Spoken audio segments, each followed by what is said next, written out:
going to unpause the recording, and recording will now take place.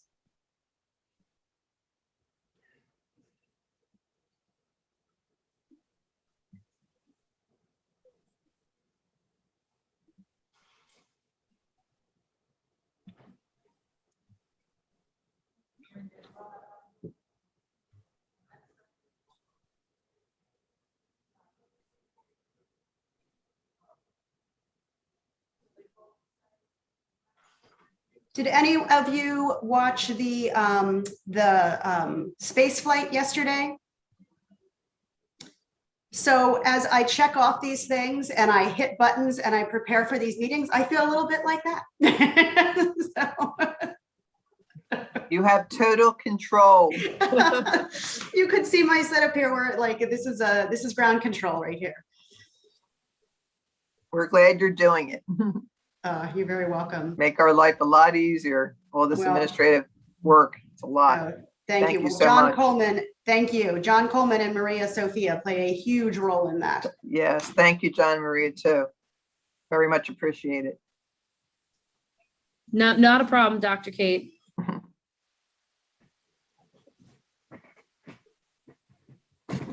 Always glad to be a member of Mission Control.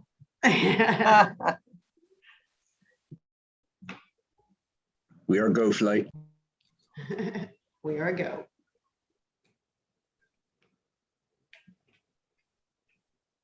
Good evening. Hello, hello. Hi, Cheryl. All right, hi.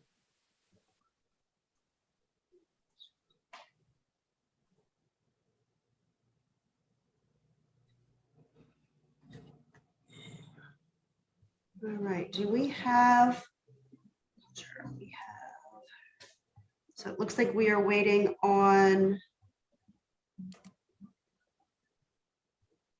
Jay and Jonathan. Jay and Jonathan, is that who we're waiting on? Yeah. Yes.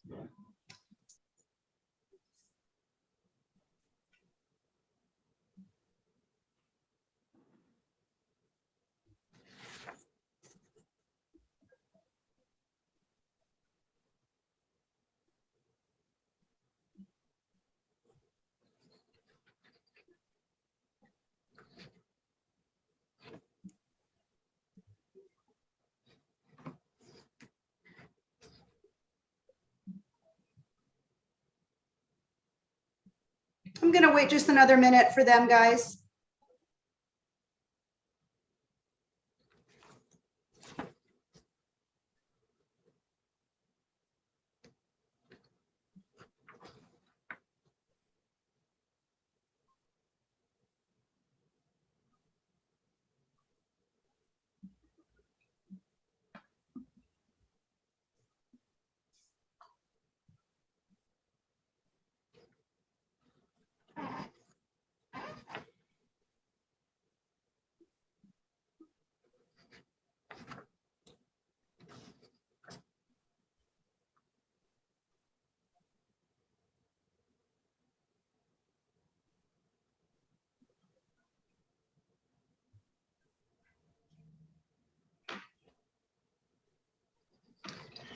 All right, well, it is 6:01, and I'm sure that they can join us in just a moment.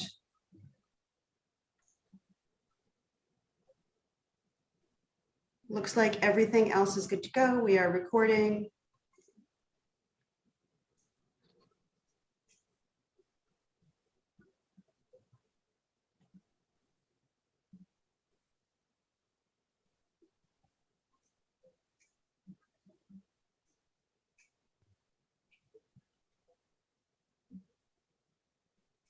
You'll bear with me 1 second here.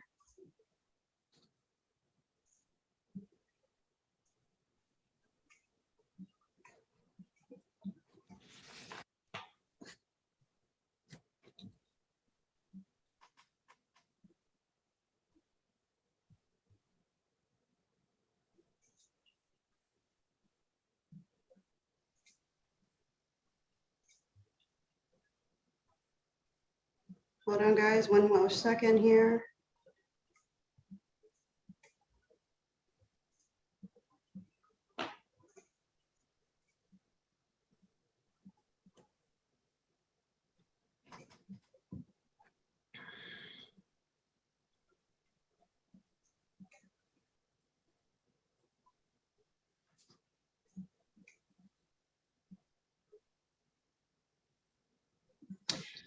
All right, let's go ahead and get started. Good evening and welcome to the 6th Regional Public Meeting of the Maryland Citizens Redistricting Commission. This meeting is being recorded. As we begin, there are a few matters we'd like to share with you regarding the rules and policies for this evening's meetings, as well as some tips about the platform that will assist our speakers in understanding how Zoom works best. This meeting does offer Spanish interpretation. To listen in Spanish, you will note that there is a box on the Zoom control panel at the bottom of your screen. All you need to do is click on interpretation and select Spanish, and we have a live interpreter available to assist. There is a strict 3-minute allotment for speakers so that everyone who wants to speak has time to speak. A screen share will come on with a countdown timer with about 20 seconds left to let you know that you need to wrap up your remarks. Inappropriate speaking, attire, behavior, or background will result in the removal from the meeting without the ability to rejoin. Anyone who registered after 5 p.m. today should ask to join as a speaker in the chat section, as your name will not be on the list of pre-registered speakers. If you did not register to speak, but want to, you can request to do so to the panelists via the chat feature. Again, on your control bar, you will see a square that says chat. Select that and then indicate in a message to all panelists your name and the county from in which you reside, and let us know that you'd like to speak this evening. The raised hand option should not be used to request to speak.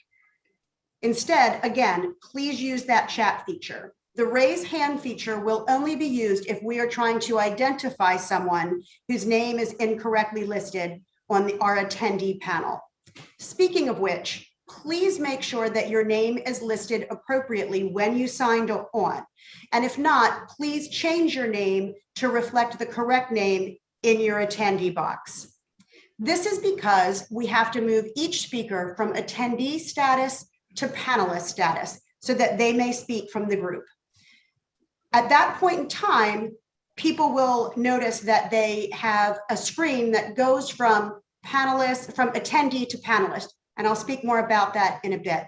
But please do note that the participants list is not public to protect the privacy of those calling in due to their phone numbers being listed. Pre-registered speakers will go first. Then chat request speakers will be called in order of their request. Speakers providing testimony should be aware that they will be made a panelist, which will enable them to unmute and turn your camera on. There may be a short delay while the speaker screen goes from attendee to panelist. This is normal. The speaker will see a screen message indicating that the host would like to promote you to panelist. The speaker needs to accept by clicking join as panelist. We will then wait 5 to 10 seconds for the speaker to go live. If the speaker does not join, we will simply move on to the next speaker and come back at the end of this meeting to call on anyone who missed their opportunity to speak.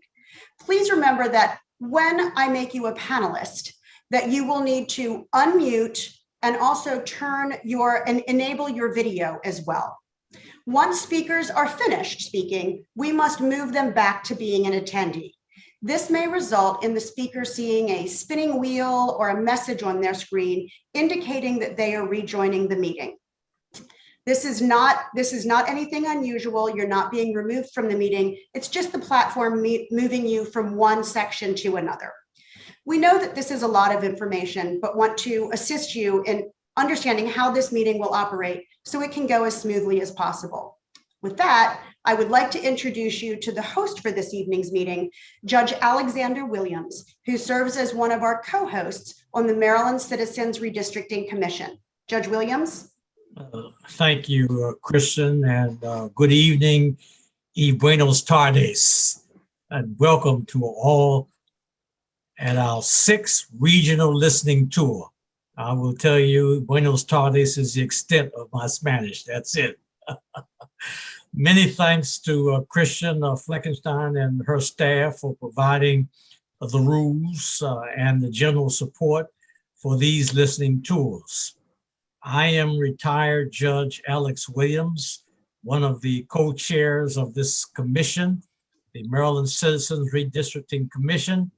And I thank all of you for joining with us this evening and providing your perspectives, your comments, and any observations that you have.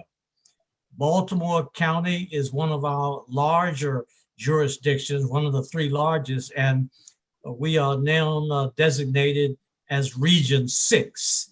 Now, the regions do not suggest in any way that there is any map drawing leanings, but the regions were simply a convenient way to break down and group the counties.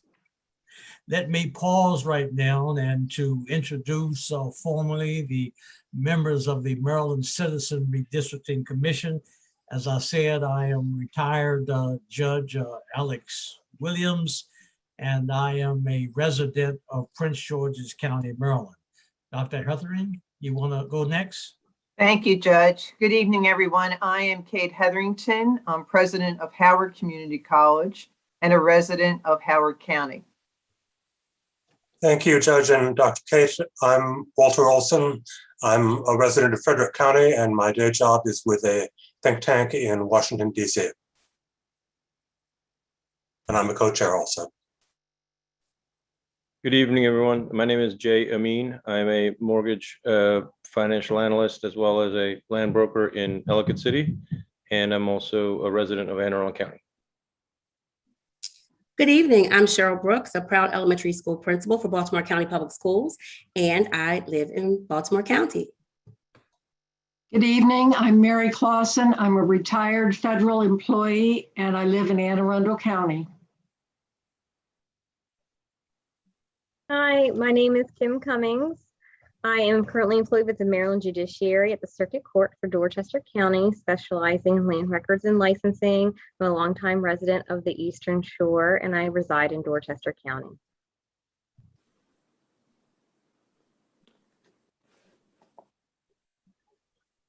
Yes, that's me. Good evening. My name is William Tipper Thomas. I'm a senior principal systems engineer for the Department of Defense.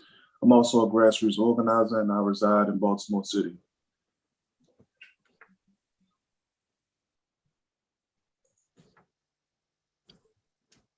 All right. Anyone else?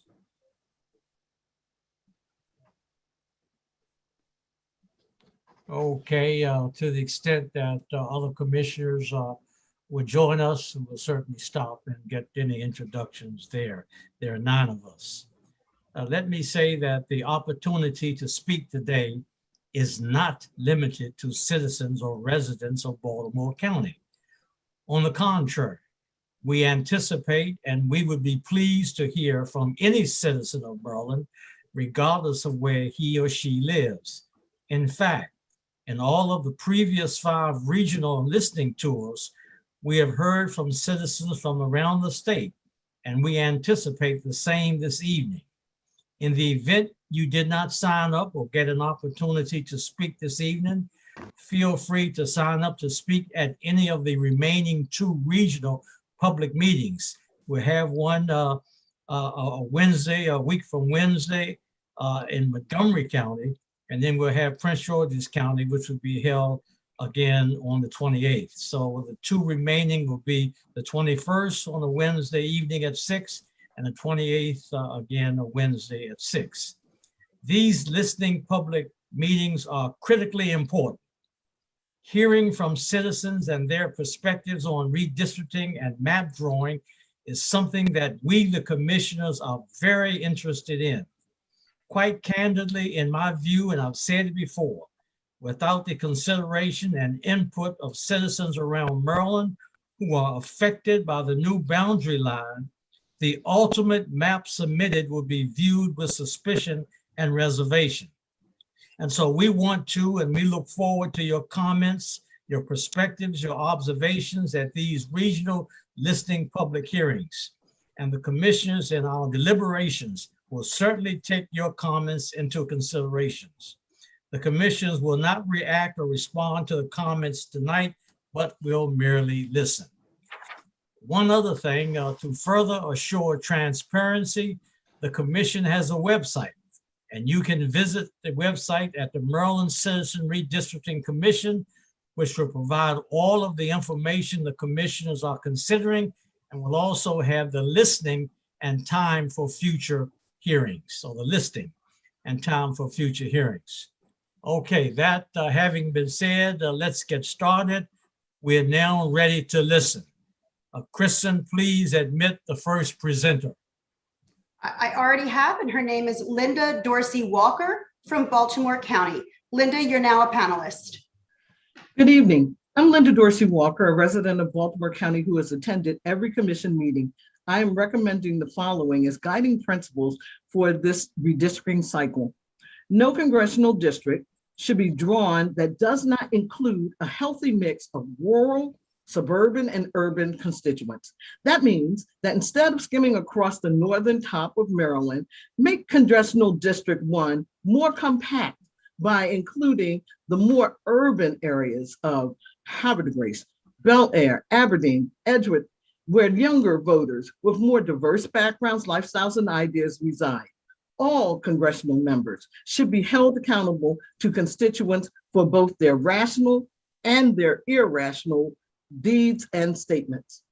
Maintain multi-member districts because the power and clout of each voter is enhanced when they have more than one member of their district to turn to for assistance, to introduce legislation, to obtain a scholarship or recommendations for a child, and more than one member available to attend community events and meetings. However, I would encourage you to bring an end to the split districts in Baltimore County of 44, 42, and 12, and bring them fully into Baltimore County.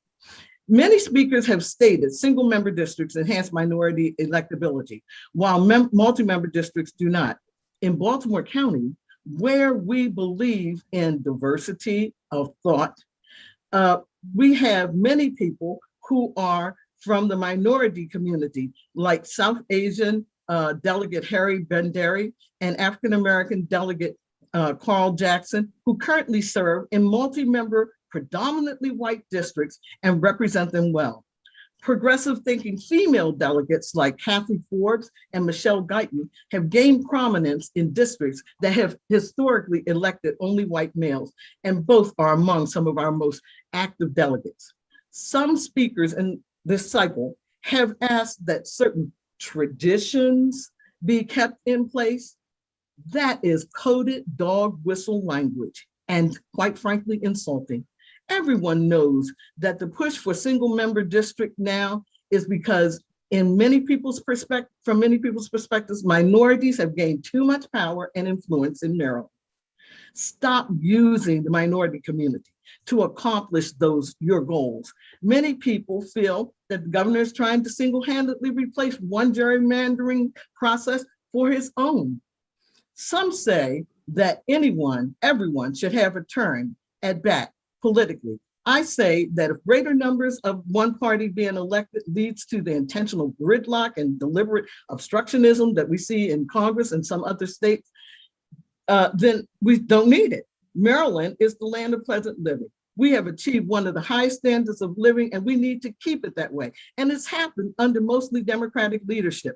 We don't want leaders who incite insurrections or deny food and water to voters and discourage vaccination and climate change. We refuse to acknowledge, and who also refuse to acknowledge who the true president of the United States is.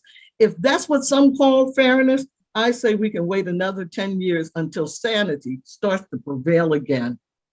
I want to thank you again, Ms. Walker. Appreciate your comments. Our next presenter.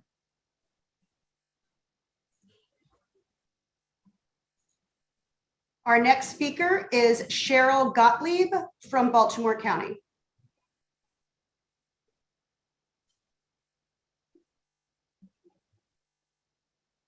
Hi, my name is Cheryl Gottlieb and I live in Towson. And I also wanted to speak in favor of maintaining 3-member delegate districts.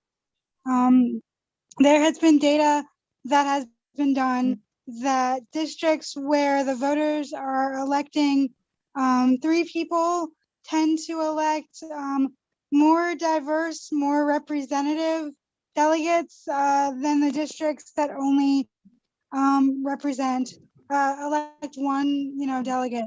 And Maryland is one of the most diverse states in the country, and I believe that our leadership in the state legislature needs to accurately represent the population. And I don't think that electing single member districts would be able to accomplish that. So I wanted to mention that, and I also wanted to mention on the splitting of counties that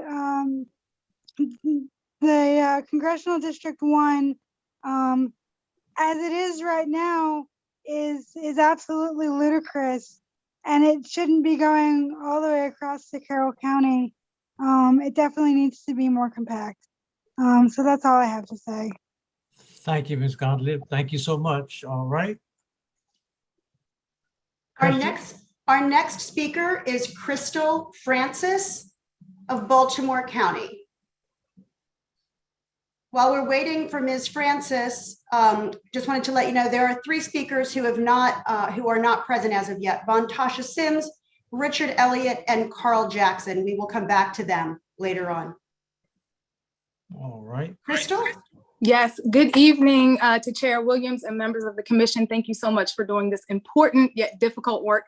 My name is Dr. Crystal Francis. I'm a senior public policy expert by trade, but I am also the chair of the Baltimore County Democratic State Central Committee. And over the past few weeks, I've had the opportunity to not only hear from voters and constituents in Baltimore County regarding their interests pertaining to redistricting that I hope to share with you tonight. But before I do that, I want to do what I like to always do and lead with the data. Maryland is the 7th most diverse state in the nation. Gender and racial representation in Maryland's state house continues to outpace other states, according to the new National Census of State Legislature. Maryland's increase in racial diversity over the past 5 years was more significant than our surrounding states. According to data published on October 12, 2020 by the National Conference of State Legislatures, and I quote, Maryland legislature overly has become significantly more female and more racially and ethnically diverse, with the number of Black legislators in Maryland rising to 29%. Lawmakers of Caucasian descent decreased to 61%. Legislators of Asian descent dropped from 4% to 3%, and there was no change in the Hispanic representation for state legislature. Also want to note that Maryland is also the richest state in the United States of America. And regarding voter registration data, the likelihood of Marylanders or Baltimore County residents particularly, but Maryland in general, registering Democrat versus Republican is 2 to 1. And so with these facts in mind, the commission has a difficult job to balance all of the desires of this diverse constituency. But I want to call out these 2 things, and I hope you keep it in mind. To maintain proportional representation, to ensure partisan and racial fairness without packing and cracking, to preserve communities without packing and cracking or benefiting one partisan group over another. Regarding the argument over single and multi-member districts, multi-member districts have been able to produce the diversity that has been reported in the data in Maryland. Moving to single member districts may impact that level of diversity that we see in our state house. And in addition to that, I think it's very, very important that we note, I've been on a couple of different sessions now hearing the argument, for single member districts so that, a particular partisan group can have veto-proof majority. But I just want to note that, the Redistricting Commission has a responsibility to ensure that when they draw these maps, it is not to favor the desires of one political group or over another. So I hope that you use the data, and I would recommend drawing just a few different maps, not just one, because of the tendency for folks to strike down or want to litigate. So being able to draw more than one map to demonstrate the various desires across the county. Thank you so much for your time. Thank you, Ms. Francis. Appreciate it. All right, next. Our next speaker is Cassandra Brown Umo. I apologize if I've mispronounced your name, from Baltimore County.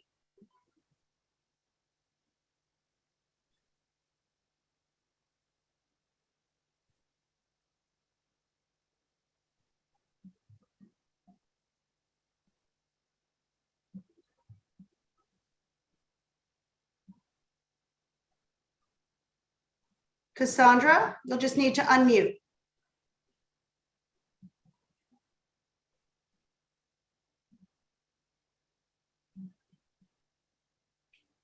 Okay, can you all see me and hear me now? Yes. Okay. Good evening, everyone. My name is Cassandra Brown Umo, and I reside in Essex, Maryland.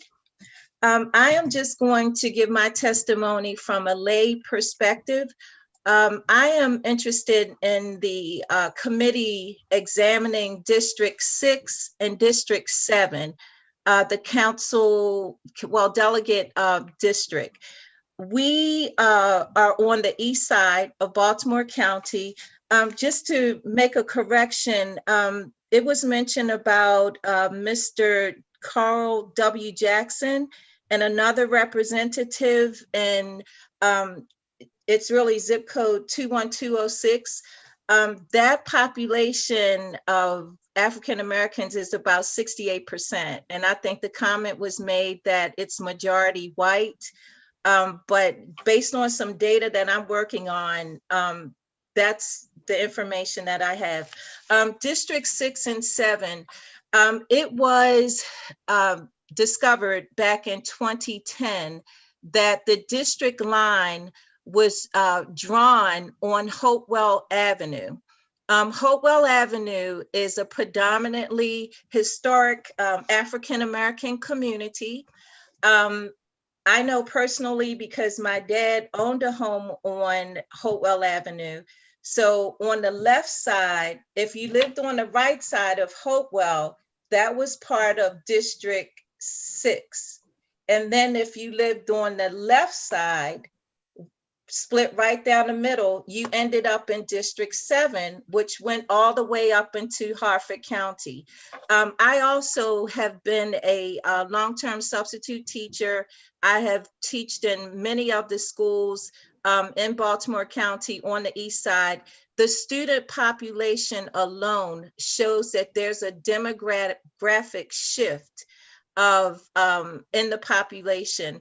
And I also believe that the children represent mainly the demographics of a specific community. So I would really like the committee to examine 6 and 7. It doesn't, I don't understand why it extends into Harford County, which is basically Republican representatives. But our particular district used to include Dundalk, Middle River, Essex, and that's a fair, the population in those areas. We do not have any African-American representation on the east side, and we have something what we call the Good Old Boy Network. So I hope we can change that. Thank you. All right. Thank you so much. You're welcome. Thank you. Our next speaker is Joseph Byrne. Joseph has not yet joined, so we will move to Bernadette Hoffman Wild from Baltimore County.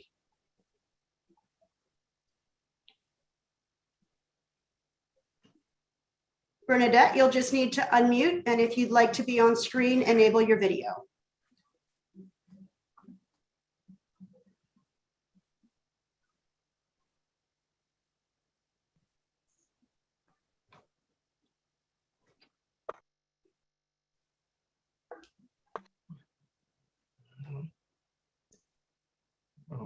Ms. Hoffman? I'm trying to unmute. We can hear you. Oh, you can hear me? Yes. Okay, Yes. good. I am a political scientist. I have a BS in political science from American University, and I've worked in political campaigns from both sides. I like single member districts. I think it's much easier for campaigning, and I've seen candidates who doing a lot of door knocking have unseated long-term politicians, and I think it could bring a lot of fresh blood. And we got to think beyond the two parties that are in there now. And I live in Southwest Baltimore County, And since the 90s, I've been represented by a senator in Howard County. And I only have one delegate who lives in Baltimore County. My representatives that are in Howard don't seem to make it over the Baltimore County line very much. And I feel that there is no reason that I have to be represented by people who live in Howard County. And I also live in the 3rd Congressional District, who a judge, quote, said that it looks like a broken wing pterodactyl lying prostrate across the state.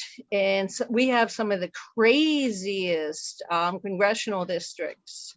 And my congressional representative sponsored the For the People Act, which wants on a national level to have nonpartisan redistricting commissions, and Maryland is being the leader in that.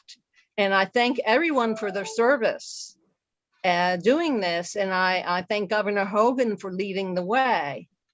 And I really appreciate everyone's time.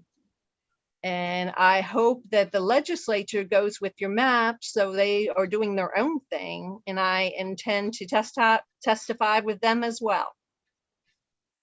All right. Thank you so much, Ms. Hoffman. Thank you. Our next speaker is Carol Nguyen of Baltimore County. Carol, you're now a panelist. Thank you. Good evening, members of the Governor's Maryland Citizens Redistricting Commission.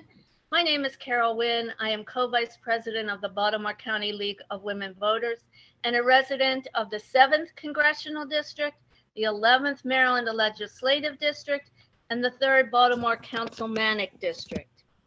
I am here to ask you to support transparent map drawing that keeps communities of interest together. There are a total of 4 congressional districts in Baltimore County, 1, 2, 3, and 7. My congressman, Mr. Kwesi Mfume, is responsible for the 7th Congressional District, which includes parts of Baltimore and Howard County and greater than half of Baltimore City.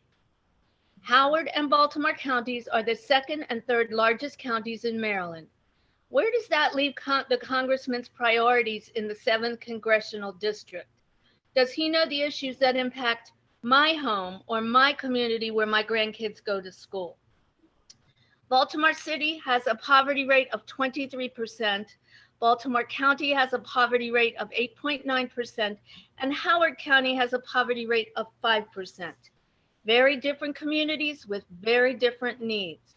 By the way, community means a feeling of fellowship with others as a result of sharing common attitudes, interests, and goals. How can one person represent so many different needs of so many different communities? My county is made up of 6 legislative districts, and I have 3 delegates and 1 senator in the Maryland General Assembly representing District 11. To be clear, the Maryland League of Women Voters does support both single and multi-member districts when appropriate, but it does get frustrating not knowing who to call when trees in your backyard that are on county property start to die. The League also supports a transparent redistricting process that endeavors to keep communities of interest together. The Arab in Pikesville is an example of how vital and important one such community of interest is. It is vital that every 10 years, these folks don't have to worry about who is going to represent them and how their lines may or may not change.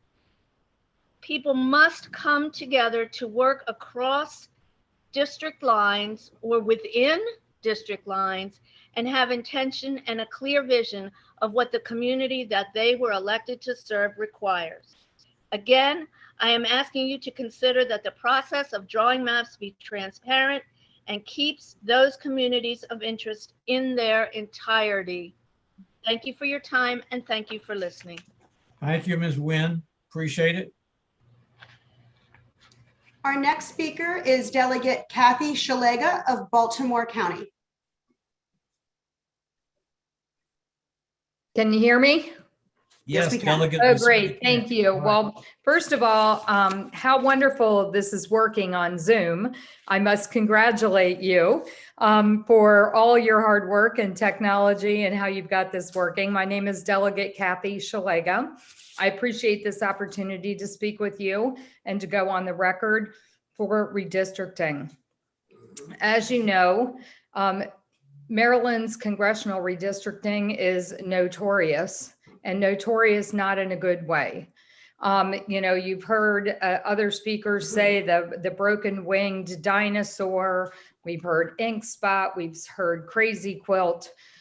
You know, it really doesn't serve the people of Maryland. I myself live in Perry Hall, a suburb of Baltimore County, and we have 3 congressional districts in Baltimore, just in Perry Hall, and a 4th not far from there. So, you know, splitting up a community like Perry Hall into 3 congressional districts certainly doesn't serve the people of Perry Hall or Baltimore County or the people of Maryland. And Baltimore City as well, as you know, has a fewer population than 1 congressional district, yet they have 3 congressmen that represent them. I'm just so thrilled with the charge you've been given and the effort to put forth a nonpartisan redistricting map for congressional maps. But I also am anxious and thankful that you'll be looking at our state house maps. You've heard some things about single 1, 2, and 3 member districts.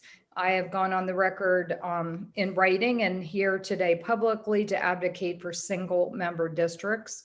I am in a 3-member district, and I represent one of the districts that one of your previous speakers spoke about, District 7, that comes down into Essex and goes all the way to Pennsylvania. It makes up Baltimore and Harford County, and it takes me about an hour and a half to 2 hours to go from one side of my district to the other. It does not serve the people of Maryland or District 7 well to have three members in my district. And then adjacent to me, Sue McComas is a single member in Harford County. And then there's a 2-member right next to me on the other side. So voters in my district get 3 votes in the General Assembly. Their children or they themselves get 3 opportunities to get a scholarship. And people in those other districts are not afforded the same fairness. It certainly seems to violate the 1 man, 1 vote principle. So I want to thank you again for all your hard work, and I'll look forward to seeing the maps that you produce. Thank you so much. Thank you, Delegate Szeliga. Thank you so much. There are 2 speakers that are not present as of yet, Dennis King and Darren Badillo. We will come back to them at the end. So our next speaker is Jay Hidden of Baltimore County. Jay, you're now a panelist. Can you hear me now? We can. Yes, Mr. Hidden, we can hear you. Yes. I have to hold the space bar down the whole time, or can I let it go? I don't think so. Okay. All right. All right. I'm Jay Hidden. I'm a lifelong resident of southeastern Baltimore County. And quite frankly, we haven't always been treated fairly in the redistricting process. I'm thankful to the governor for establishing this commission. I'm thankful to you folks for working on it. And the points that I want to make is, first of all, we have 24 major subdivisions in Maryland. Most of the tax dollars that come out of Annapolis are sent to those subdivisions. Yeah, I know some of it goes to Annapolis or Bowie or cities or whatever, but those are the vehicles. So I think it's appropriate that those subdivisions be as contiguous or districted as contiguously as possible. I've seen pieces of Baltimore County put into Baltimore City and Harford County and Howard County and Anne Arundel County, and it dilutes the voting power, the voting strength of the residents of Baltimore County when they get to Annapolis.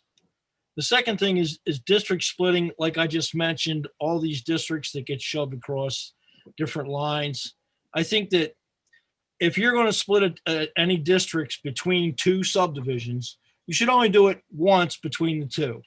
Baltimore and Carroll want to split one, okay, don't do it 3 times, do it in 1 district. If you want to split with Howard County, do it once, not in three districts. And try to minimize that crossing of lines because you're diluting the voting strength of the residents of that subdivision. District size was a problem when Donald Schaefer drew the lines. Anne Arundel County districts were over 100,000. Baltimore City districts were under 100,000. It diluted the strength of Anne Arundel County. It enhanced the strength of Baltimore City, which he loved, and we all know he loved. But it wasn't fair. It just wasn't fair. Natural boundaries in 2002, the lines were so egregious that they were stricken down by the courts. They tried to take 2 precincts in southeastern Baltimore County and link them with Anne Arundel County going across the harbor and saying that that key bridge was a sufficient link or contiguousness. They had the center of Dundalk linked with the inner city of Baltimore. They just made a mess out of everything. Finally, I just want to say that democracy is a competition of ideas and fairness is essential to competition, and that making sure that districts are drawn fairly and equitably is essential to that competition. And if democracy is going to work, then those ideas have to be competitive. Thank you very much. Thank you, Mr. Hidden. Thank you. Our next, the next person who has signed up is Virgil Mullally, who is not in attendance. Mark Weaver is next. And Mark, I have made you a panelist. Baltimore County. Good. Thank you very much. I'll try to be brief. First of all, thanks a lot for donating your time like this. I can imagine that it's quite a commitment. Okay, I've been in Baltimore County, District 12 specifically, since 1981. And I concur with some of the other speakers in favor of multi-member districts. And rather than be theoretical about it, I'll tell you my own experience. I ran for delegate 3 years ago very seriously, knocked on 4,000 doors, didn't quite make it, unfortunately, for everybody. But I can tell you that if I was only running in what used to be 12A, in just the Baltimore County side, I would have been tempted to run a divisive campaign. I would have been tempted to do an us versus them campaign, because people in Baltimore County feel a bit like an underdog. And as it was, of course, I was running in the entire district, which includes part of Howard County. And I was forced, and honestly, it's what I wanted to do, to run a campaign that reflected the broader interests of the Maryland people, including, environmental issues and, broader concerns that affect everyone and maybe are not a hot button emotional type issue. It made me a better candidate because I had to appeal to a broader range of people. And I think even if I had won in that broader district, as it is now, I would have been a better delegate than if I had run in the smaller district. Even if I'm a great guy, if I had made promises or ran on a more narrow, exclusive platform to appeal to a smaller group, a more narrow group of people, it would have been harder for me to reach across the aisle or to reach across ideological lines.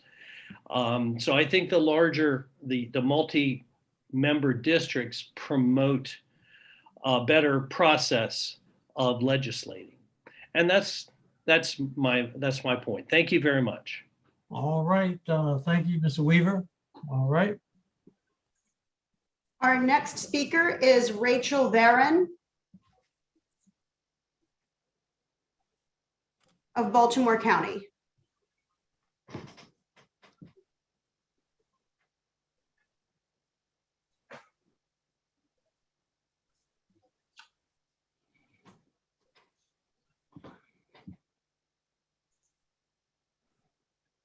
Is Rachel with us? Yes. All Can you right. hear me? Yes, Ms. Byrne. Okay. Yes, we hear you. And let me start the video. Okay. My name is Rochelle Varon, and I wish to thank the Commission for the opportunity to speak tonight. I am a resident of Owings Mills in Baltimore County. The work that the Commission is doing is more important than ever. It is now clear that there are not enough members of our Congress who believe in what it means to be a representative democracy, one which represents and includes all citizens, not just some. I'm a retired clinical social worker, and I spent my career helping people to find their voice and empower themselves. Not just people who agree with my values and beliefs, but everyone. I've seen the toll it takes when people feel powerless to affect change. And I've seen the courage it takes to remain nonviolent in the struggle for a sense of personal agency and struggle for our democratic right to have elected officials who represent our views. For that to happen, it means having fair elections and districts which reflect our communities of interest and boundaries, which are a natural and existing part of the environment. It means having districts which are not gerrymandered to provide an advantage to those who are already in power. My address is Owings Mills, but I and other citizens are cut off from the rest of the community by one block on the congressional map. Does that make sense? It is a diverse community, economically, racially, and culturally, and it's one of the things I like about living here. I would hope that the diversity of the community would be reflected in the delegation we send to the legislature and Congress. Having multi-member legislative districts may help to achieve that goal. Whether it's Michigan or Maryland, fair maps and citizen participation in the process of developing the maps for our state legislative and congressional districts is essential to protecting and promoting engagement in our democracy. Each of you on this commission are agents of change in the process of revitalizing our democracy and making it meaningful. I wish success to you and to all of us who are committed to the process and to fairness. Thank you. Thank you, Rochelle Varon. Thank you so much. Our next speaker is Clifford Collins of Baltimore County.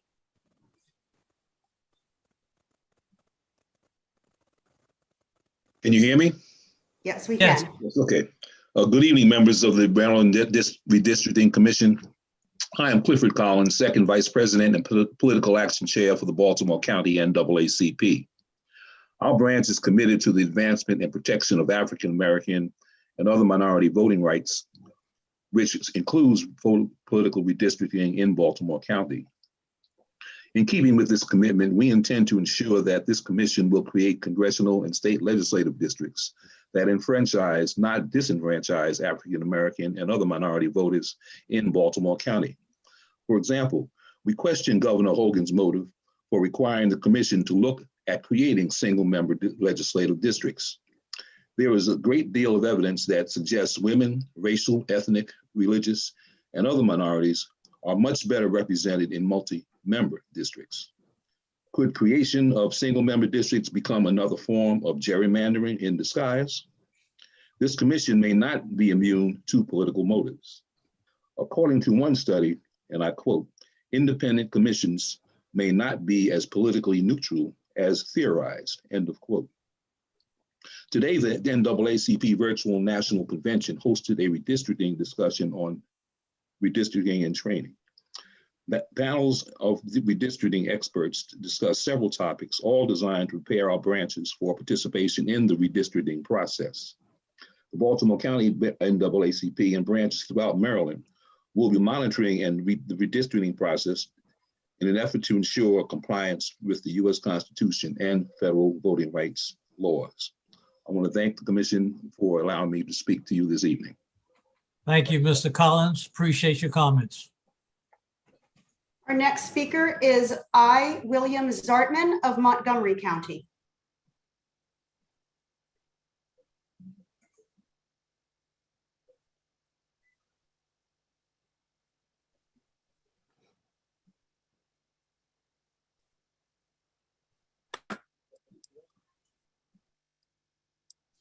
We can hear you but not see you.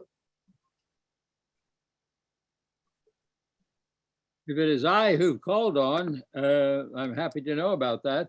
I'm William Zartman. I'm Professor Emeritus at Johns Hopkins University. I'm a resident of Montgomery County. And I also, for local interests, organized a sister relationship between the Port of Baltimore and the Port of Tangier, Mediterranean, the entrance into the Mediterranean Sea, which has been helpful to the commerce and industry and employment in the area. The commission is facing a contradiction in its search for diversity and representativity, as has come out in the various testimony we've heard, a contradiction between diversity of party representation, and it's important to keep our two-party system in Maryland alive and functioning, keeps us honest, whatever our party is. And on the other hand, community, ethnic, social diversity in setting up the districts. We want to know who our representatives are. And we want our representatives to know who we are. And the best way to have this direct kind of contract is a single member district. So you can say that multi-member districts get a lot of diversity in them, but in fact, they don't. They get some diversity, that depends on the party that nominates them. But the direct contact then between members and the district voters is lost when you have a number of people you don't know whom to turn. Now, we had a meeting of our local Citizens Association at Quaint Acres here in Montgomery County, and we called in a direct representative of a single member district in order to discuss with us the problems that we had and the concerns that he had in his legislative function. That kind of direct contact you can't have in a multi-member district. Single member districts are not exclusive. They're not narrow focused. They are indeed focused on the interests of the community. And it's up to the community, it's up to the committee to form a district that corresponds to a community. In Montgomery County, we just turned down a provision for 9 members in the county council to represent us in individual districts. And in addition to that, we added at-large delegates. Who's our representative? At-large delegates don't represent our individual interests. Single-member districts do. And I hope the committee pays attention to that request. Thank you. Thank you, Mr. Zartman. Thank you. Our next speaker is James Haynes of Baltimore County.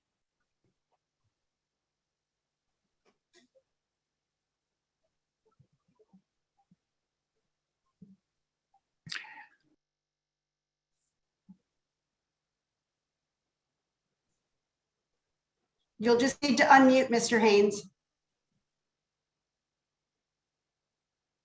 All right. You can hear and see me for what it's worth. I will try to be brief about this. I am calling essentially on a point of simply process and procedure. I want to thank Judge Williams and Co-Chair Olson and the members of the committee for having this meeting. And I appreciate your work, your public service, and your dedication. The reason for my call is essentially to offer the opinion that the best thing to do this time around is to simply be consistent.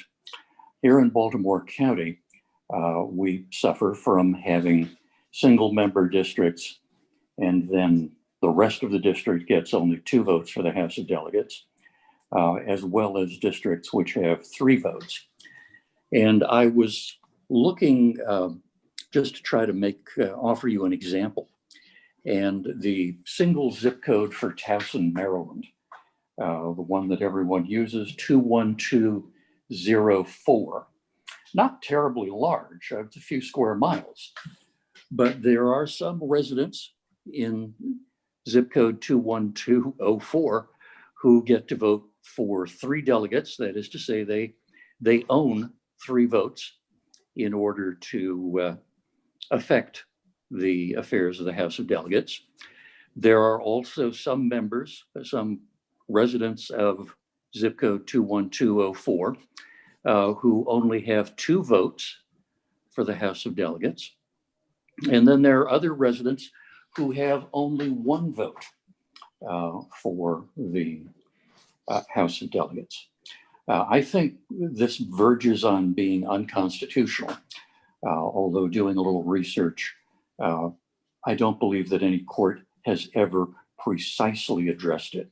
That is to say, where the legislature reserves to itself the right to discriminate against anyone, regardless of race, regardless of sex, regardless of religion, if they simply decide to create a single member district. You lose 1 or 2 votes in the House of Delegates without your consent on an apparently random kind of principle, which probably serves the interests of power brokers in Annapolis. So I would ask the board or the commission simply to go ahead and adopt a consistent set of maps, which is to say, if we're going to have 3-member districts, let's have nothing but 3-member districts. If we're going to have single-member districts, let's have only single-member districts.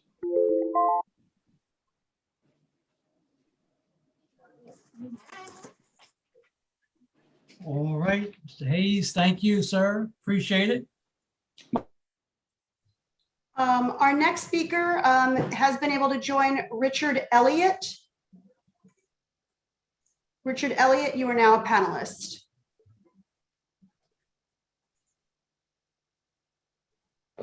Am I audible? Yes. All right. Thank you. I spoke previously, so I'll keep my comments brief. My request as a citizen of the state of Maryland is that firstly, again, that this commission focus on reducing the role of central committees, both Democratic and Republican, and pushing rather than having appointments being done by several political insiders, that we move to special elections, as was proposed in multiple pieces of legislation in the past session.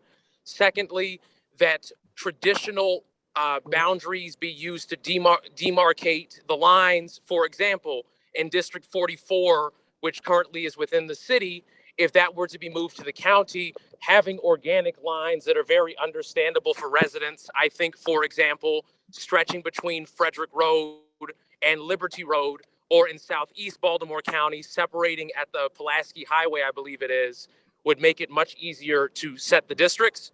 And thirdly, as the speaker who preceded me said, not having single member districts or dual member districts with a single attached that are explicitly for the benefit of political leadership, it is distinctly possible that Senate President Ferguson would decide to add Dundalk or add Essex or add parts of northern Anne Arundel County into his legislative district so as to make it more difficult to defeat him, or in a different circumstance to draw another member of the city delegation out into the county, whether into Towson or Reisterstown or Pikesville, thus diluting their personal power.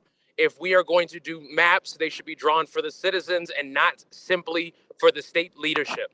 Thank you very much, and I can't wait to talk to you all at the Prince George's Commission hearing as well. Thank you. Thank you, Mr. Elliott. Thank you. Our next speaker is Al Mendelson of Baltimore County.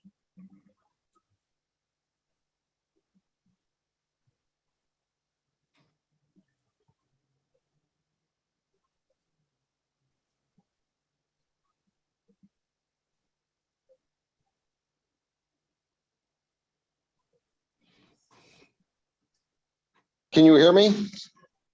Yes. Yes, we can. Terrific. My camera is off. I'm actually in another meeting right now, but it was worth coming out for you all. Good evening. Good evening, all. Thank you so much for your civic participation, and I appreciate your patience with any background noise that I might have. My name is Alfred Mendelson. I testified 10 years ago or 12 years ago about the unfairness of the district lines, and unfortunately, nobody listened to me then. I'm hoping you all are going to listen to me now. There is a unique unfairness to multi-member districts. We remember in grade school when they said everybody form up in groups, and there was one kid who worked and there were two kids who played tic-tac-toe. That's so often what happens with the Maryland legislature. Beyond that, in a democracy, it's supposed to be that the citizens are going to choose the legislators. However, in our gerrymandering system, it's in fact the legislators that choose the voters, as if we are some form of chattel. And that really isn't the way our country was designed. Many, many years ago, the multi-member district was established for the purpose by the Democrats of cheating the blacks out of the vote. That's been changed. Now the Democrats are trying to cheat Republicans out of the vote. That alone is not only bad politics, but bad policy. I'd like to go a little further, and I know I'm limited by time, but there is something about the 7th legislative district, a Republican district, having 8,000 more voters than many of the Democrat districts, which of course are 8,000 votes fewer. Just as a concept of fairness, all districts should be substantially equal in population. So that's what I have to say. And I just like to say one other thing, and that is that Maryland can really show that redistricting can be done fairly. We didn't do it 10 years ago. I'd like to see it happen now.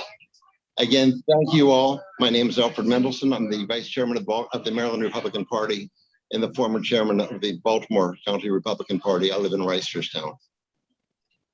Thank you, Mr. Mendelson. Thank you.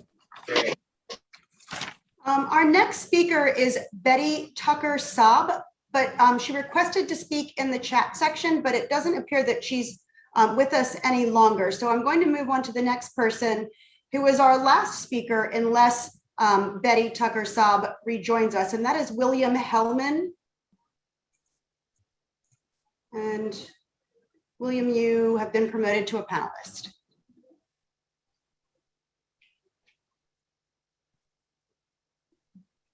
Hello there, how are you? Can you all hear me? Okay, well, I'm going to be quick and straight to the point about this. There is the two issues here of our congressional redistricting and the districts. I'm going to start with congressional redistricting. And the fact is, there are a lot of states that gerrymander, but our state is the worst. A lot of people describe these districts as pterodactyls. Third district, I describe it as a blood splatter.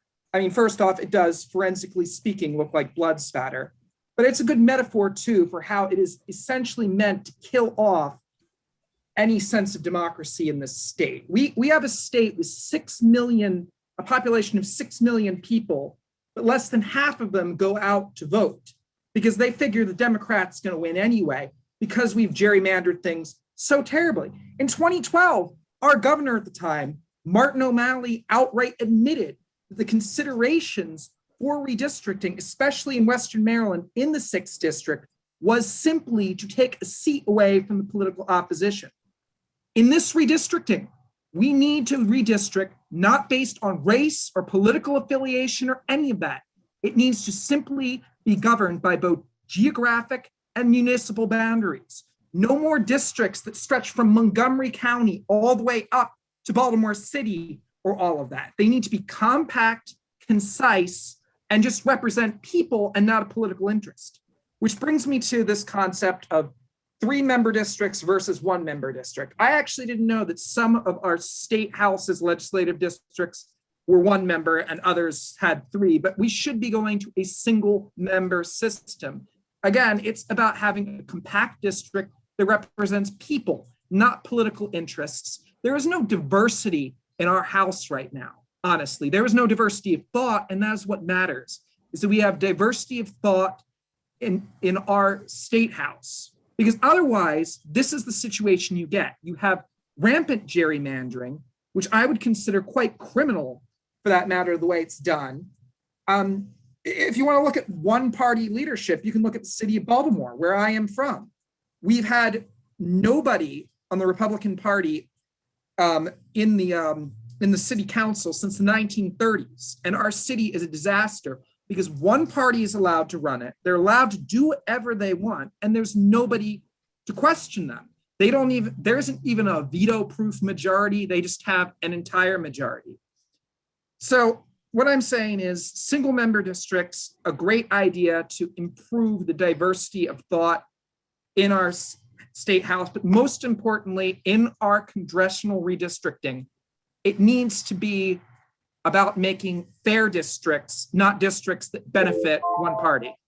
Thank you. Thank you, Mr. Hillman. Thank you. Our next speaker is Delegate Rick Metzger of Baltimore County.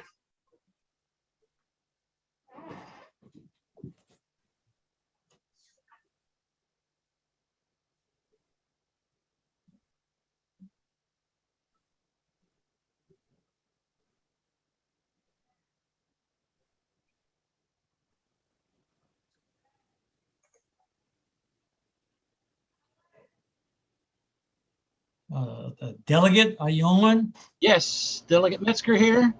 Yes, we can hear you. Yes. Okay, I'm sorry that it just went crazy here for a second ago, so I didn't know what to expect. So thank you and good evening. And due to the time factor, because it came on, it was over. But I just would like to say thank you so much for the group that's put this together. And years ago, let me just take you back a few bit. The districts were broken up by boundaries, and by the boundaries I'm talking about the natural boundaries such as the rivers and the railroad tracks and that sort of thing. And when we talk about single districts, and if you look at District 6, I'm a delegate in District 6, and we have 3 members, and the area that I'm talking about goes from Edgemere to Rosedale to Middle River. And if you're talking about splattering the ink, it's splattered pretty well throughout this area because it goes to unique districts. In fact, if you go over to the Rosedale side, we would do some parades. You'd have 3 districts coming there together, 6, 7, and 8. You'd be shaking hands, giving material. You had no clue who you were giving material to. So again, thank you so much. But I just wanted to stress the fact that the boundaries are so important to consider the natural boundaries of the rivers and the railroad tracks. And I understand of single districts and moving it down and 6A, B, C, whatever you want to do. But it's a single district. It needs to be created and just do it fairly. And as the previous gentleman said, if you're going to have a single district, let's do it across the state. If you're going to have multi-districts, let's do it across the state. And let's just be even and fair across, because we live in a democracy. And in my area, I have a lot of minorities, and I have many people that I represent, and I speak that I represent everybody. God bless you, and thank you for the time. Thank you, Delegate Metzger. Thank you. Our next speaker is Danielle Smith of Baltimore County.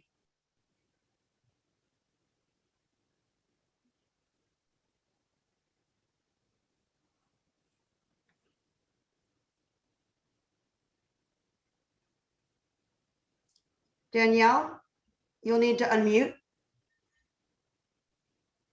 Hi, can you hear me now? I was trying to unmute. Yes, we can hear you, yes. Okay, great. Hello, everyone. So my name is Danielle Smith. I am a member of the Baltimore County Democratic State Central Committee, and I am also a member of several local, state, and national organizations representing as chair. I am speaking as a voice for the voiceless.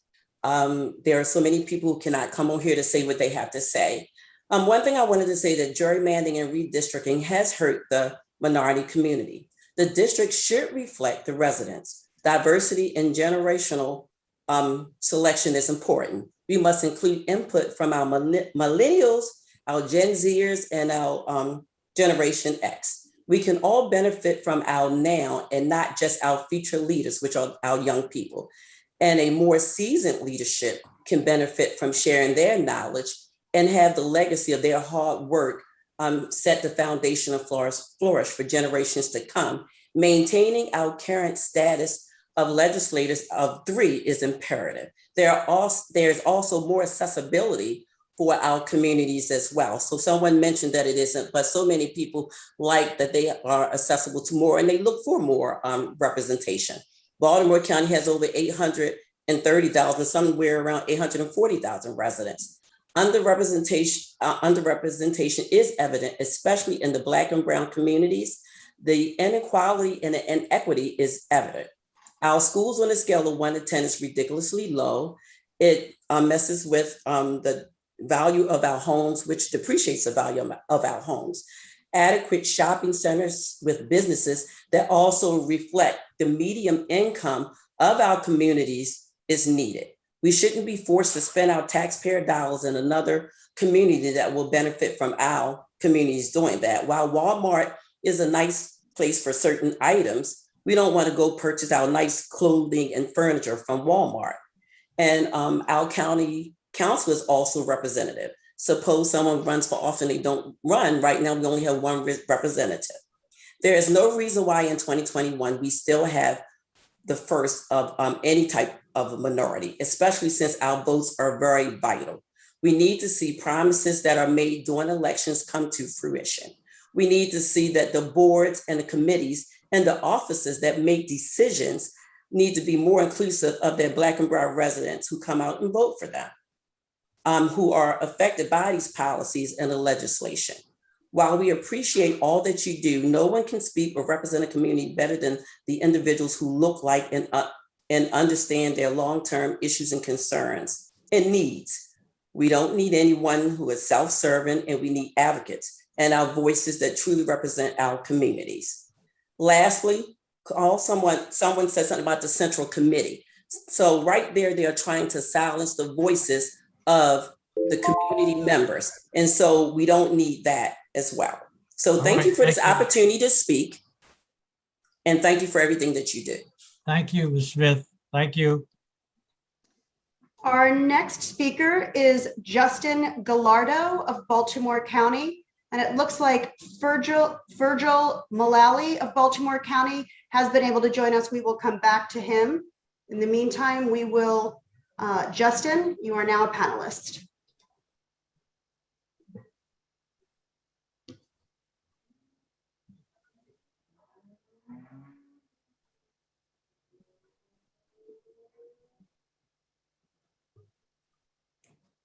Mr. Gallardo, are you with us? Yes, can you hear me now? Yes, we can hear you. Right. Thank you. Sorry, refreshed.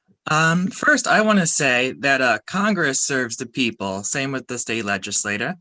We vote them in, and every 2 years we determine whether they go back to the Capitol. We have serious problems at stake in our communities, such as housing, transportation, and jobs, and those are serious issues of public policy that are voted on. But for the past decade, with partisan gerrymandering, not in just this state, but across the board, it should be no surprise that the institution of Congress and the state legislature has been taken as a joke. 2014 saw the lowest participation in a midterm election in over a century, but hopefully there is hope. 2018, that was one of the highest turnouts for a midterm, and then the last election, 2020, was one of the highest for a presidential one. So it does show your vote matters. But so are how your districts are drawn, because it shouldn't be a cat and mouse game of how we get quality representation. And again, we the people determine the course of our community. Maryland is making it easier to vote by adjusting the early voting hours and a permanent absentee ballot list. So we need to do the same for redistricting. And I'm extremely disappointed that the very first two speakers refused to address some other issues that do influence even redistricting. And that's the ongoing issue of central committee appointments, that we're a closed primary state, and that there's a big chunk of people winning off of block voting, winning with only like 38% of the vote. That's not very representational. And I also wanted to add that I am from Legislative District 8. And, you know, that was a very historic win for Mr. Carl Jackson and Mr. Habendari, but it should have not taken that long to have that kind of representation, just the amount of money, the block voting. And for Mr. Jackson's case, he was a central committee appointment because of a previous member who had more money. And I should add, fun fact, in 2012, the state of Nevada abolished its multi-member state senate. And we should be looking up to them because they are the first and they are the only for both chambers, a female majority state. That is all I have to say. And thank you for your time. Thank you, Mr. Gavallo. Thank you. That completes those who have registered in the chat feature to speak. We did have another individual who was able to join us, Fergal Mullally of Baltimore County. You're now a panelist. Hello, can you hear me? Yes, we can hear you. Okay, thank you for coming back to me. I got pulled off to take my daughter to soccer practice, which naturally overlined with whatever meetings I had on this evening. My name is Fergal Mullally, and I'm a resident of Baltimore County. I have to say, I do not envy the task that is before this committee. Redistricting is inherently, no matter how hard you try, it is a partisan process. It has very few clear rules, and there is no agreed upon definition of how you can do it fairly.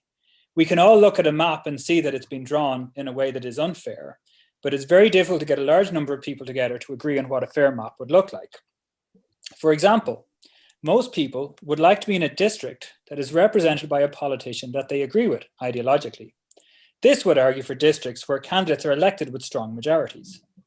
On the other hand, most people would agree that competitive elections are important for democracy, but that argues for districts where candidates are elected with a small plurality. Simply put, this commission will disappoint people unless you put everyone in a safe district and put everyone else in a competitive district. I wish you luck with that. With this in mind, I want to recommend a process to this committee which will help reduce some of the complaints that you will inevitably get on the other side.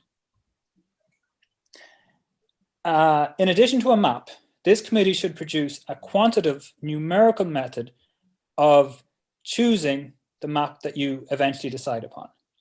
For example, if you wish, as the Voting Rights Act requires you to, if you wish to ensure that there is an adequate representation for minority populations, you can include a numerical score for the fraction of majority-minority districts that you create, divided by the fraction of the population that identifies them as a minority.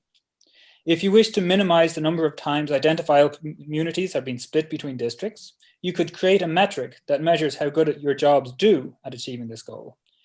If you even wish to create districts that don't look ugly, that don't look like ink blots or spider webs or whatever the other names that have been thrown around tonight, it's relatively easy to come up with a numerical score which quantifies how compact your districts are. Now, nothing you are going to do will eliminate all criticism of your map, but by adopting this approach, you can help yourself in two ways. First, you get to be explicit about what your goals are when you're drawing your map. People can argue about your goals, but they can't argue that you're not being clear about what you're trying to do. Second, rather than have your opponents be free to snipe at you, the onus will be on them to take your metrics and come up with a better map which meets them. This will hopefully mute some of the objections that you reach. I wish the commission the best of luck. Thank you, Mr. Mullally. Thank you. We have had another speaker request to speak. They're Zaley Harris of Charles County.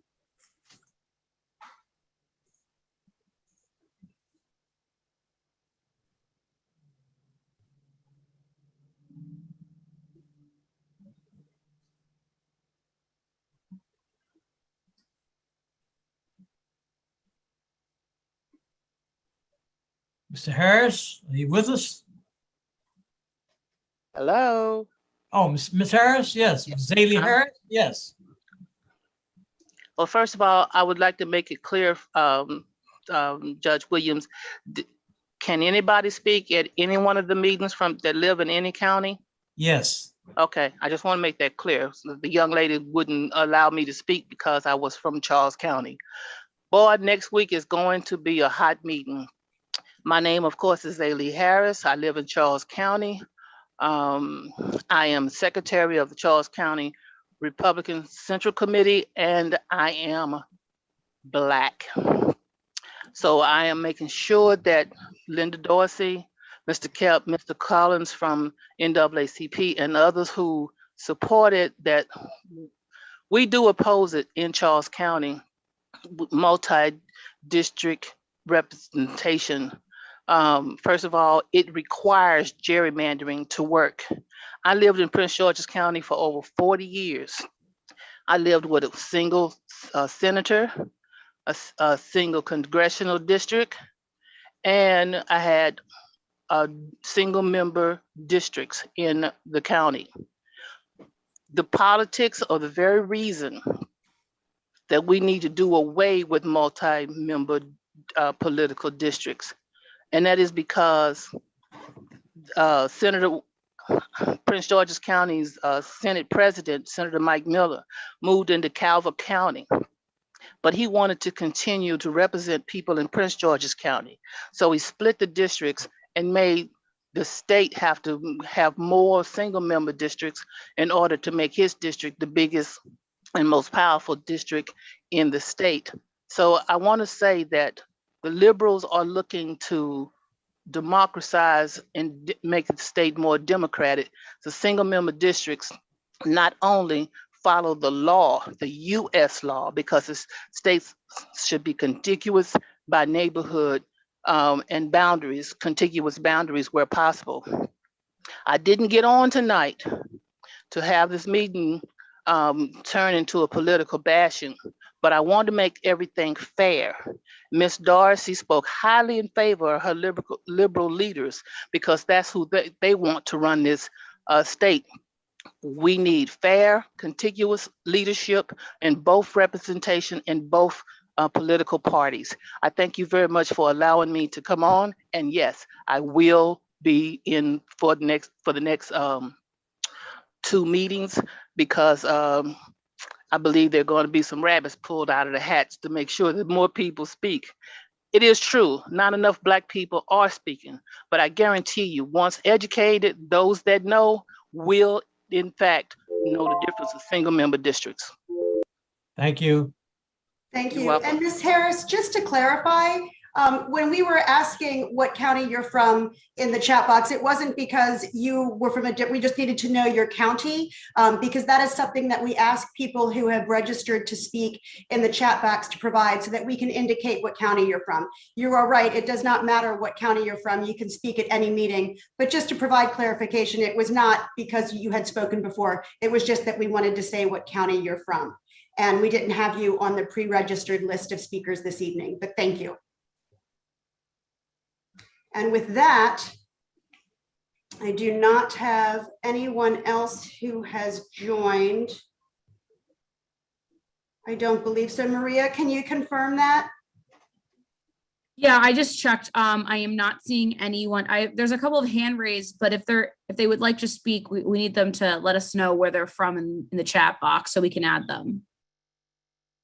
So that would be Jerry Feetby, and I missed the other name, Jacob Morovich.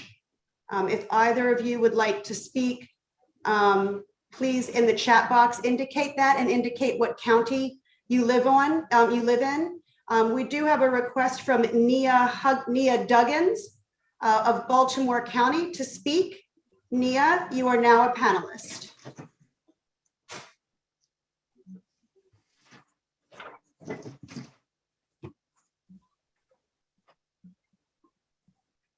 You just need to unmute.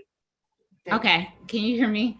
Yes. Hi, at first I would like to thank the commission for the work that you all are doing. I am a member of the Baltimore County Democratic Central Committee, State Central Committee, and also a resident of District 11. And I just wanted to chime in with respect to specifically multi-member districts. And I think that it allows for greater diversity of ideas. It allows for greater diversity, social and ethnic diversity, and it allows for greater representation when constituents are able to reach out to multiple, not just one elected official, but multiple elected officials to advance their ideas, to also express any concerns, and then also to be involved. I think it allows for, you know, a lot of diversity in many ways, and for greater representation. So that's really all I wanted to add this evening. And again, thank you all for the work that you're doing with respect to this commission. Thanks. All right, thank you, Ms. Duggins. All right. Our next speaker is Lawrence Wild of Baltimore County.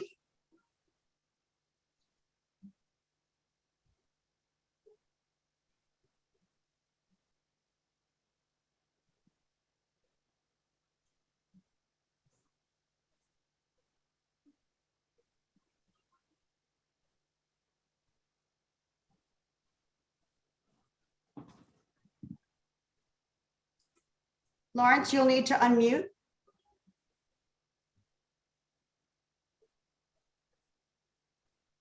There we go. There we go. I should be on now. Oh, wonderful. I wanted to say a couple things this evening, and the first is that since time is limited for each speaker, on the congressional level, I think that everyone recognizes that the state of Maryland has one of the most gerrymandered districts outside of, say, the state of South Carolina. It's something of a national disgrace.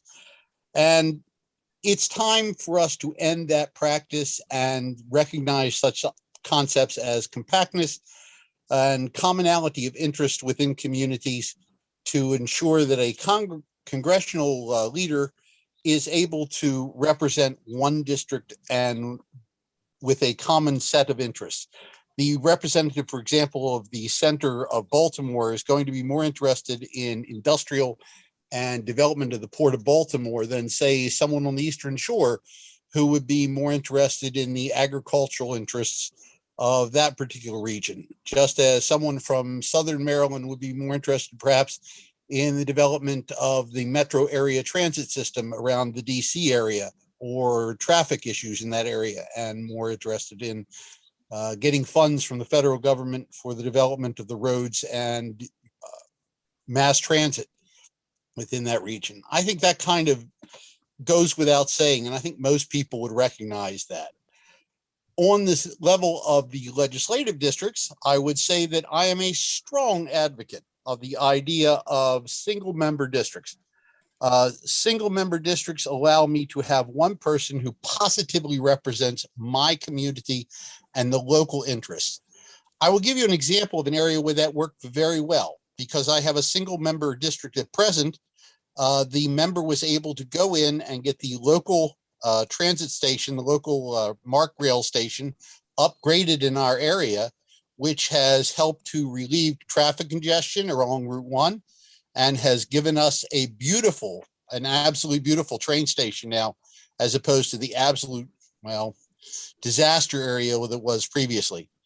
This is an example where a single member, knowing the needs of his own local community, was able to reach out to the state legislature and get the job done.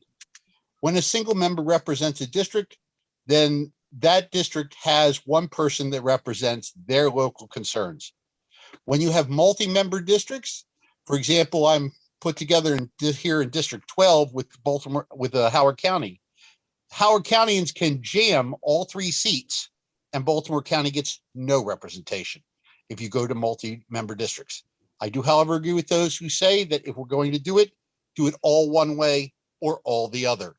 All multi-member, all single member. Thank you very much. All right, thank you, Mr. Wild. Thank you. Our next speaker is Jake Mahorovich. I apologize if I'm mispronouncing that name.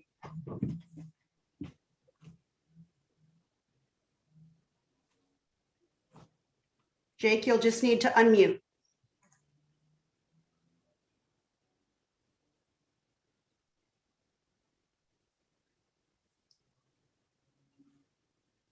Okay. Can you hear me? Yes. Yes. Okay. My name is Jake Mohorovic, and I live in Baltimore County in the 6th Legislative District.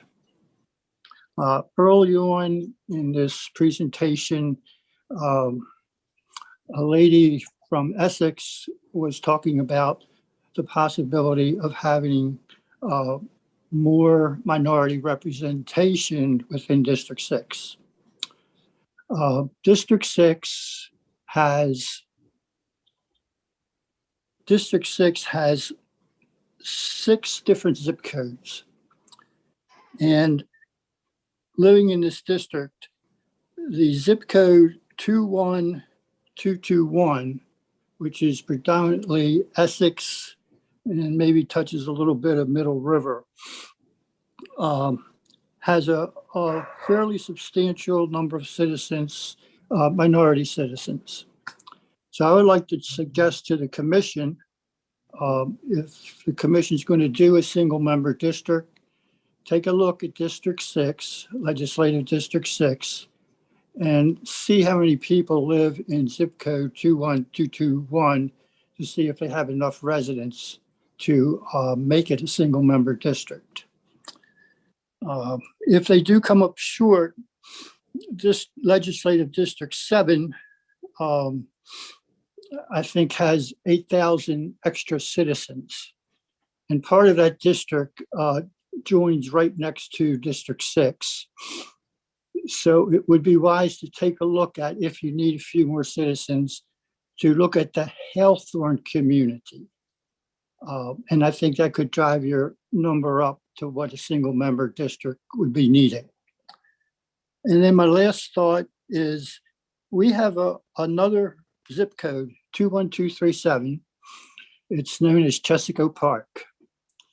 And it's been unfortunate, but that poor precinct, 21237, that zip code, has been going back and forth between Dundalk and Essex and Perry Hall forever. From what I can see and understand, I think it would serve well that zip code 21237 become part of Greater Rosedale, which is 21206. And I think that would give more representation for those folks. Thank you for the opportunity. You're doing a great job, and please give this some consideration. Thank you. Thank you, Mohorovic.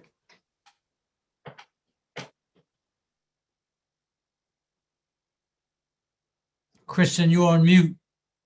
You're on mute, Kristen. Sorry about that. My dog was barking in the background. Our next speaker is Sebastian Sadie from Baltimore County. Hello, everyone. Thank you for having this meeting this evening. Can you hear me? Yes. Excellent. So thank you for having this meeting this evening, and thank you for giving me the opportunity to speak. My name is Sebastian Sadie.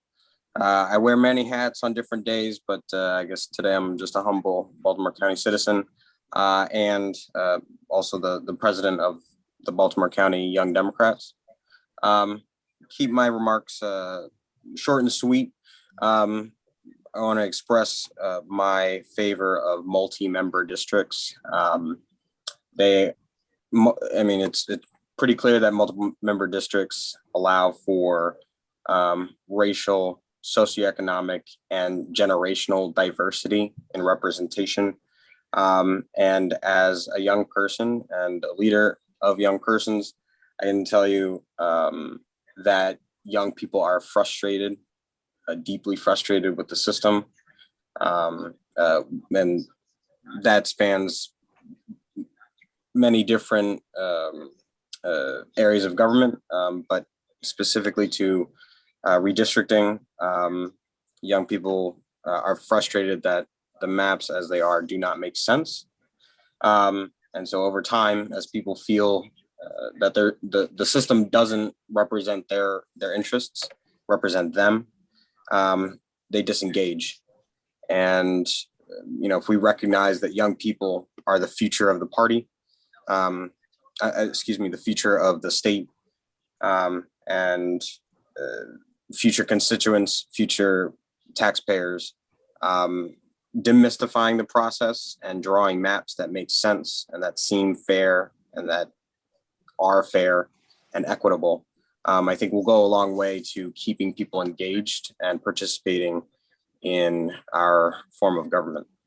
So with that, close with that, and I appreciate you guys hosting these meetings. Thank you. Thank you, Mr. Sadie. Our next speaker is Jerry Feitby. I'm so sorry, I cannot pronounce that last name. I'm not sure. Jerry, you are a panelist. And Jerry is from Charles County.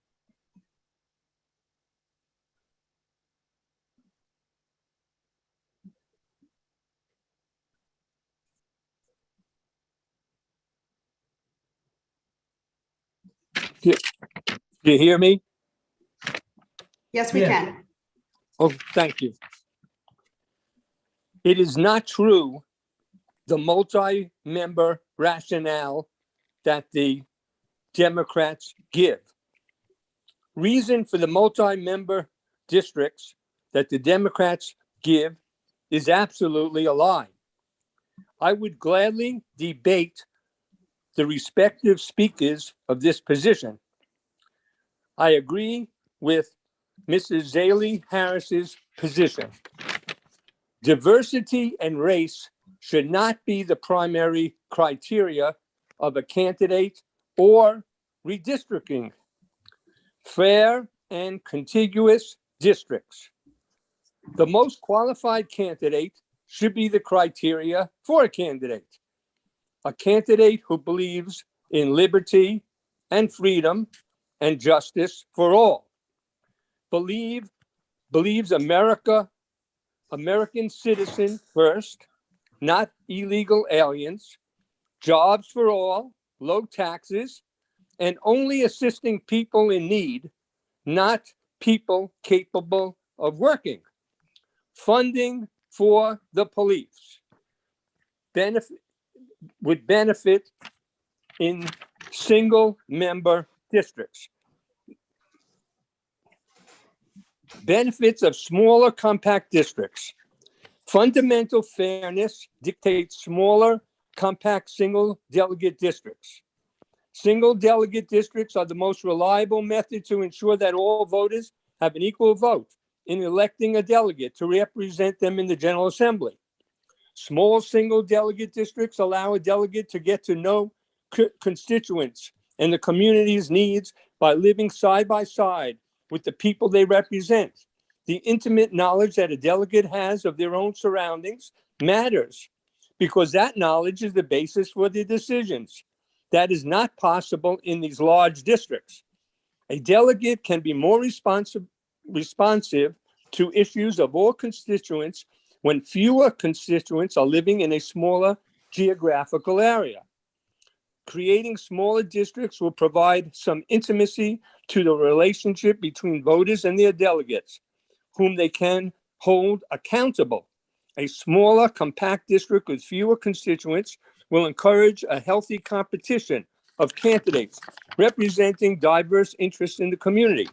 A candidate for a single district seat can run a successful grassroots campaign on a more modest budget. You have a tough job. We are grateful for your participation, and I thank you for letting me present this evening. Thank you. Thank you. Thank you. Members of the commission, that is the last speaker I believe that we have. I'm not seeing any additional requests in the chat box. That list exhausts those who have requested through the chat box. It does not appear that anyone else has joined who was not available when we called them originally. So with that, we have finished our speakers for this evening. Well, thank you, Christian, for monitoring all of our speakers and presenters. And I want to thank all of the viewers and participants and those who spoke for your comments. They were very, very helpful. The commission will certainly take them into consideration. I took good notes, and I do appreciate all that was said this evening. Now, Christian, we'll continue on if we have any business of the commission that needs to be addressed. Do we have any issues? I don't have any new issues, just a couple of updates. Our second and third round, we've developed a draft schedule that I will be sending out to the commission members either this evening or tomorrow morning. If you could provide us some feedback on that. As I said, this is a draft schedule for the second and third round of meetings. And you will note some greater detail on that in what I email you either this evening or tomorrow morning. All right, we'll certainly do that, and we'll tell the viewers to continue to look at our website so you can get the dates for the second and ultimately the third round. Do the commissioners have any issues they'd like to address before we adjourn? All right, hearing none, I'll take a motion then to adjourn, and I will remind everyone that our next listening session and tour will be Montgomery County, and that will be on the 21st. Is that right, Kristen? Yes, it is. The 21st at 6 o'clock. That's a Wednesday, back at Wednesday, Montgomery County. All right, can I have a motion to adjourn? Motion to adjourn. All right, is there a second? Second. Any opposition or discussion? Hearing none, all in favor, just say aye. Aye. All right, thank everyone, and we'll talk with you later. Thank you. Thank you. Thank you. Good night, everybody. Good night. Good night. Thank you all. Good night. Good night. Night. Good night, guys. Good night. Thank you, Jackson. All right. Good job, Kristen, as always.